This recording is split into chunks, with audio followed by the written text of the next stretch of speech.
और बड़ी खबर का रुख करेंगे। यूएई से दिल्ली लौटने के तुरंत बाद प्रधानमंत्री मोदी ने उपराज्यपाल वीके सक्सेना से बातचीत की और बाढ़ के हालात की जानकारी ली।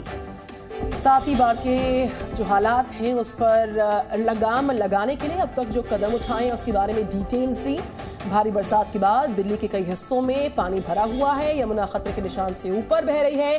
पीएम मोदी फ्रांस के दौरे पर थे, फिर यूएई गए थे। उसके बाद 3 दिन की इस यात्रा के बाद वापस लौटे और आते ही पीएम मोदी ने हालात का जायजा लिया, फोन पर बात की। जो एक्शन अब तक लिया गया और जो एक्शन लेना जाना है उन सब पर विस्तार से बातचीत हुई है। तो साथ ही प्रधानमंत्री ने गृह मंत्री अमित शाह से भी बातचीत कर दिल्ली में बाढ़ के हालात की जानकारी ली थी।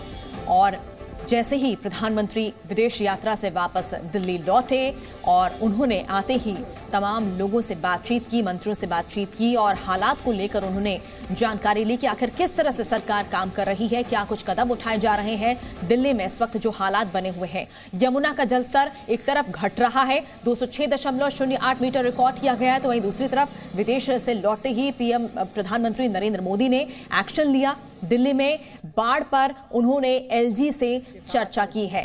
तो सरकार की गंभीरता यहां पर नजर आ रही है। प्रधानमंत्री नरेंद्र मोदी भी पल पल की अपडेट्स, जानकारियां वो ले रहे हैं, किस तरह से कदम उठाए जा रहे हैं, क्योंकि अभी भी खतरा टला नहीं है। भले ही यमुना का जलस्तर घट रहा है, लेकिन हल्की सी बारिश भी होती है तो उसके बावजूद जो है खतरा मंडराने लगता है, यानी मुश्किलें कम नहीं हो रही हैं अभी तक दिल्ली वालों के लिए, जिसको कहते हैं कि संबंधों को एक नई गति मिली है प्रधानमंत्री के इस दौरे। तो ये 2 तस्वीरें हम आपको दिखा रहे हैं। दिल्ली में एक तरफ देखिए, हर जगह आपको पानी ही पानी नजर आएगा। लोगों की मुश्किलें बढ़ती हुई नजर आ रही है। लोगों के घरों में पानी चला गया है, सड़कें कहीं नजर नहीं आ रही हैं। कई लोगों की मौत की भी खबर आई है। हालांकि यमुना का जलस्तर घटा है, लेकिन परेशानी अब भी कम नहीं हुई है।